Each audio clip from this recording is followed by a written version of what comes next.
Hello and welcome back to Bicyclelegs and another edition of Favourite Albums of All Time. Today I want to talk about the wonderful debut album from the band Television, and that is Marquee Moon. This is a legendary album, and it's unfortunately for me one that I didn't get into until a little later in life. This is not an album I grew up with like a lot of my other favourite albums of all time are. This is something that I really only got into in the last probably 8 or 10 years. For those who don't really know the band Television, they were a band that came up in the mid-70s. They were from the same sort of CBGB's, Mud Club, Max's Kansas City, New York scene that brought us bands like Talking Heads and Blondie and the Ramones and those sorts of bands. They didn't get the same sort of recognition that those bands did, at least in part because they only did 2 albums before breaking up. Tom Verlaine, their lead singer and main songwriter, went on to have a fairly prolific solo career, and the band did reunite in the early 90s, did another album, and they have been touring on and off sporadically ever since. But their first album, Marquee Moon, to me is just a landmark debut album. And it's an album that I'm so glad that I have gotten to know over the last 8 to 10 years. And it really has gone up to become one of my favourite albums of all time. I think it's a massively influential album. My friend Grant, my best friend, hi Grant if you're watching, he's just recently gotten to this album, and he believes that it's a huge influence on bands like Franz Ferdinand. And I can hear that. But I think also they were very influential on their contemporaries, as we'll see when I go through the track by track. There's a couple of songs on here that I think really do show influence on for their fellow New York bands. So let's do a track by track of this album. How would you describe Television, actually, before I really go on? They've got that sort of punky aesthetic, but they don't have the overdriven, distorted guitars. There's 2 guitars, bass and drums with a little bit of keyboard on this album. You have Tom Verlaine, lead vocals and guitar. You have Richard Lloyd on guitar and vocals. You have Fred Smith on bass and vocals, and you have Billy Ficker on drums. Tom Verlaine also plays what few keyboards there are on this album. They do have that sort of punk aesthetic, but the sound is really sort of already, even though this is early 1977 that this came out in February of 1977. This is already getting into sort of post-punk territory, even though, I mean, it's at the height of punk. 1977 was the year of punk in many ways. As I say, the guitars aren't sort of overdriven and distorted. They're quite clean and almost no effects on them at all. Maybe a little bit here and there, but they're very clean guitars. But what you have with the 2 guitars is you have a lot of sort of interplay between the 2 guitars, and that's kind of what made that Television sound. So let's do a track by track of this album. There are 8 tracks on the album. There's 4 on side 1, 4 on side 2. Starting off with See No Evil, which is a really wonderful energetic opening track. Has this really great cyclic riff that starts the album. I really, really love that. The chorus is where you really start to hear that trademark Television guitar interplay. Wonderful, wonderful way to open an album. Side 1 of this album, as much as I love the whole album, side 1 for me, I think, is a perfect album side. If I was ever invited onto the Sea of Tranquility, if Pete ever redid the perfect album sides shows that he did for a month, I would pick side one of Marquee Moon as a perfect album side. Venus is the second track. It's a slower tempo song. I think with this one, when you hear the guitar interplay, you can hear how television inspired really early Talking Heads, like I'm talking like the Talking Heads' first album. Jerry Harrison even sort of acknowledged that influence in the Once in a Lifetime best of set. The band write notes on the various songs, and Jerry Harrison was talking about the song Love Goes to Buildings on Fire, and he talks about, I mean, he wasn't in the band when they recorded the studio version of that song, but when he came into the band as a sort of second guitarist and keyboard player for Talking Heads, he talked about how live versions of Love Goes to Buildings on Fire, the guitar interplay between himself and David Byrne, on the best nights, he said they would sound like early television. And that's the sort of thing they were going for. And you can really hear it in this song.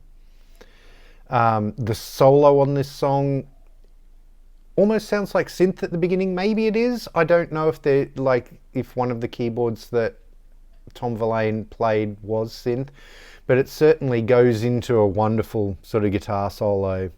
The soloing on this album by both Tom Verlaine and Richard Lloyd is just sublime, wonderful, melodic guitar soloing. The third song on side one is Friction. I really love the tumbling guitar line at the opening of this song. And this song has a real garage rock feel to it. Really, really like it. But then you get track 4 is the epic track on this album. It's the title track, Marquee Moon. To me, this song has all the elements that make this band great. And my cat, Grace, has come to say hello, and she's now going to say goodbye. This has all the elements that makes this band great to me. It's got the guitar interplay, it's got melodic bass, it's got the thumping drums, it's got Tom Verlaine's plaintive vocals. The extended instrumental section after the vocals is just incredible, really intense, beautiful music. This track is a bona fide classic, and if I had to pick my favorite track on the album, it would be Marquee Moon, because it just, for me, sums up everything that's wonderful about this album. Then we get on to side 2. Elevation is the first track on side 2, and it's a moody opener. It's not like a big, fast, intense song the way, say, See No Evil is on side 1. It's a moody song, but I really, really like it, and it's got a great melodic guitar solo. Really, really good solo. The second track on side 2 is Guiding Light, which is actually the only sort of real ballad on the album. Quite a gentle song compared with the other tracks, but it still has a wonderful energy and really, really good playing on it. And there's some piano that mixes in with the guitars rather beautifully on this song, I think. Then you get Prove It. Prove It has sort of arpeggiated guitar and additional production in the percussion rather over the drum track. In the verses anyway, it's a mid-paced rocker. And it has another blazing melodic guitar solo. Really, really good stuff.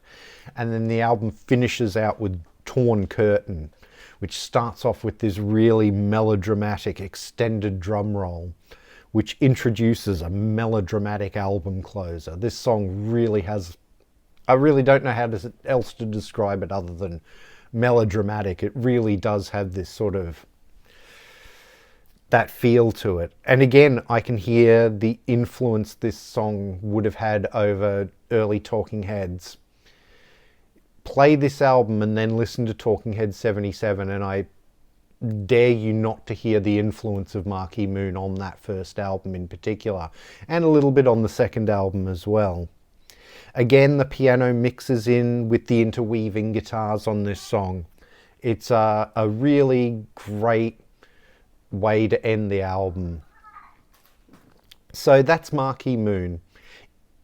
I highly, highly recommend this album to anybody who hasn't listened to it.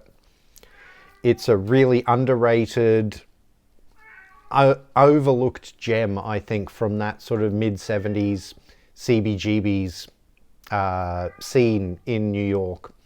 Well worth checking out. Wonderful, wonderful album. If you do know this album, and please let me know in the comments what you think of this album, which are your favourite tracks. Let me know some of the other bands you think that this album and this band Television have influenced, because I'd love to hear. It really is one of the great guitar rock albums, I think. As my friend Peter from Rock Daydream Nation said to me the other day. I agree with him 100%. If you've never listened to this album before, please go to your listening app of choice and give it a listen. Let me know in the comments what you think of it. It may not be to everybody's taste, but I think it really will appeal to a lot of people who watch the channel. Please like, share and subscribe. It really does help the channel out. Thank you so much to everybody who has shared a video, subscribed to the channel, left me a comment, put a thumbs up. It really, really does help, and I really appreciate it.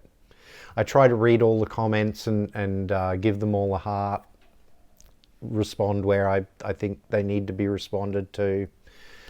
It really does make my day when I see comments on videos. If you're new to the channel, please have a look at some of my other videos. I do have about 50 odd videos on the channel now, and I've got them all playlisted, so if you're looking for a specific genre of video, you can go to the playlists and find them there. So if you want to see some of my other favorite albums of all time, there's a playlist for that. If you want to see some of my studio albums ranked shows, there's a playlist for that. If you want to see some of my In Defense Of shows where I defend albums that other people don't like so much, playlist for those, my anniversary album shows, so on and so on. You get the picture. If you want to follow me on social media, I'm at bicyclelegs on Instagram and Twitter. On Instagram, I'm mostly posting the albums I happen to be listening to at the time, as well as channel updates. On Twitter, I talk about anything and everything, but I am trying to give that more of a music focus. You can also see my terrible Wordle scores there. Thank you very much for watching, and I'll see you in the next one.